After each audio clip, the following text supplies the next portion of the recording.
Hi, I'm Douglas, the crazy gringo living in the Ecuadorian Amazon. I keep saying the crazy gringo. You have to be a little bit crazy. I've been living out here for 34 years. It's a beautiful day, but raining. We get a lot of rain. We get about 3.5 meters of rain a year. That's 11 feet, more or less, of rain. But that's why it's called the rainforest. And it's the reason that the vegetation and everything is so lush. But why am I here? What path have I followed that has led me to be here? It started back in 1982.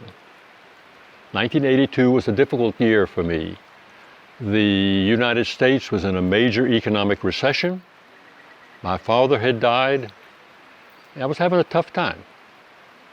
And a good friend of mine knew the difficulties I had.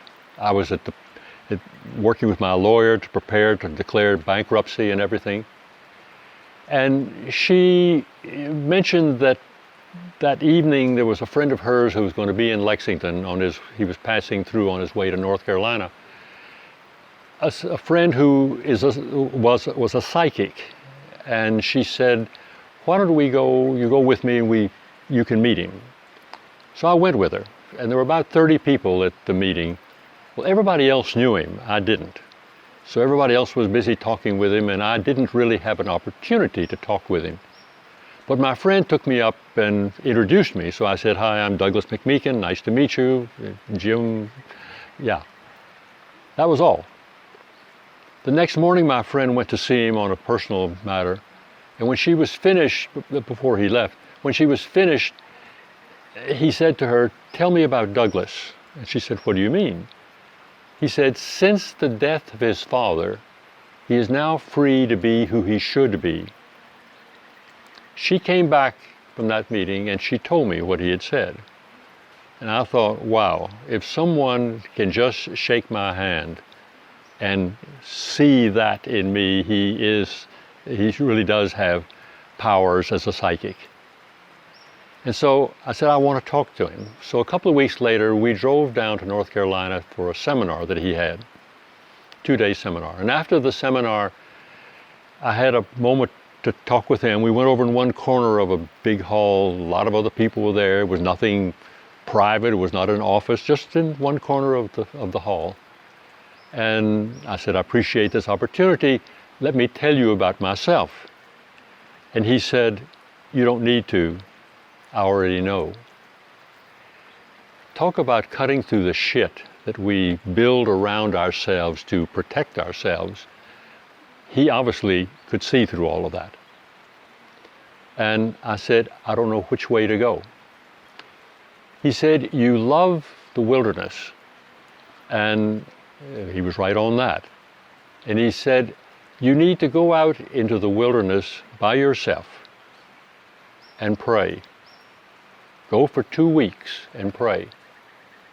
And I said, "That's fine, but I don't know how to pray." I was not part of a formal religion. I had my own spirituality, but not a religion. He said, "Go down to the bookstore, and there are 3 books, buy those, they're only $10, and read them while you're by yourself." I said, "Fine." As we were driving back to Kentucky, I told my friend about the meeting and what he had said. And she had a comment that was interesting. She said, "You're probably one of the few people that will do what he suggested." She knew that I was the kind of person that would do it.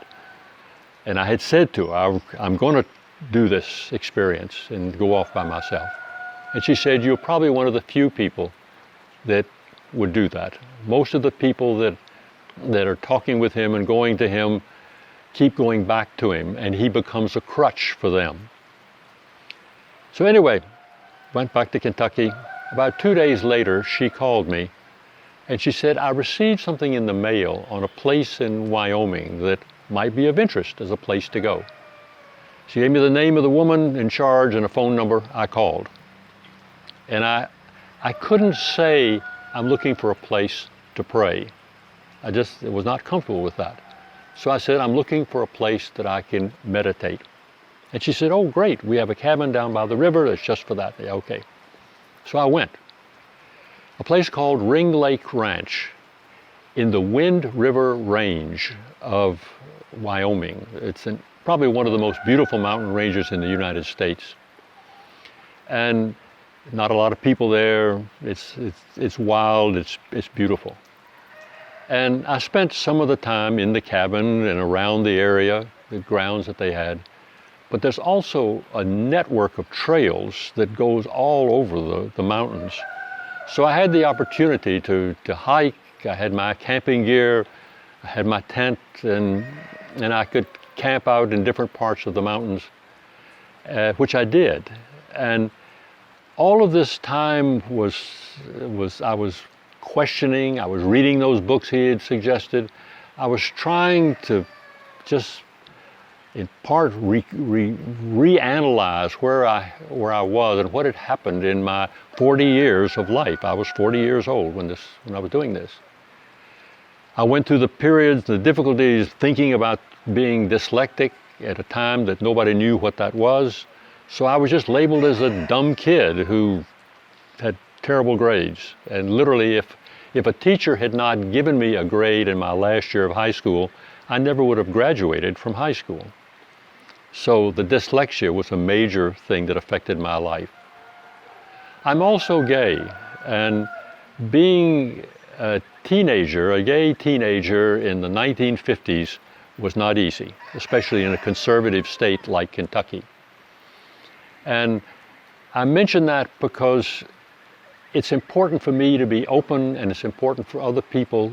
If they want to share with me, they can.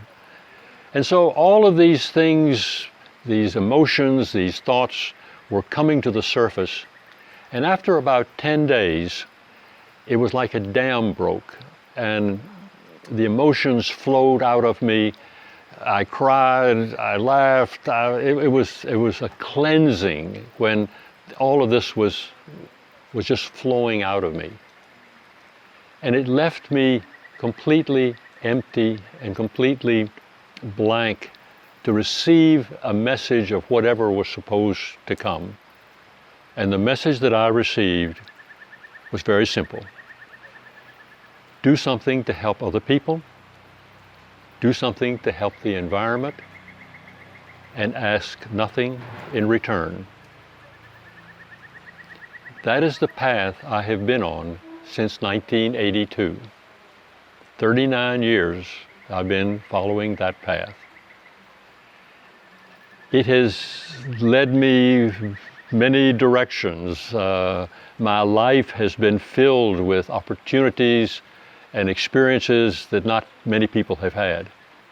When all of this energy was out, when that message to me had come, to do what I can to help other people, to do what I can to help the environment, and ask nothing in return, put me on a path that I've been on since 1982. And I'm here today because of that path. And I keep saying, and it's true, I don't have anything. I don't have money, but I keep saying I'm the richest man alive because I've been able to share and to give to many other people, and I've received the love back from them, and that's what's so important.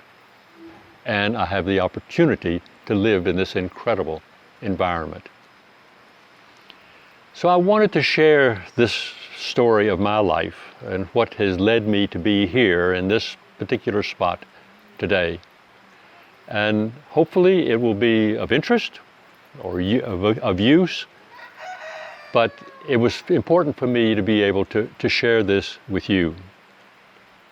Thank you, and remember, I love you.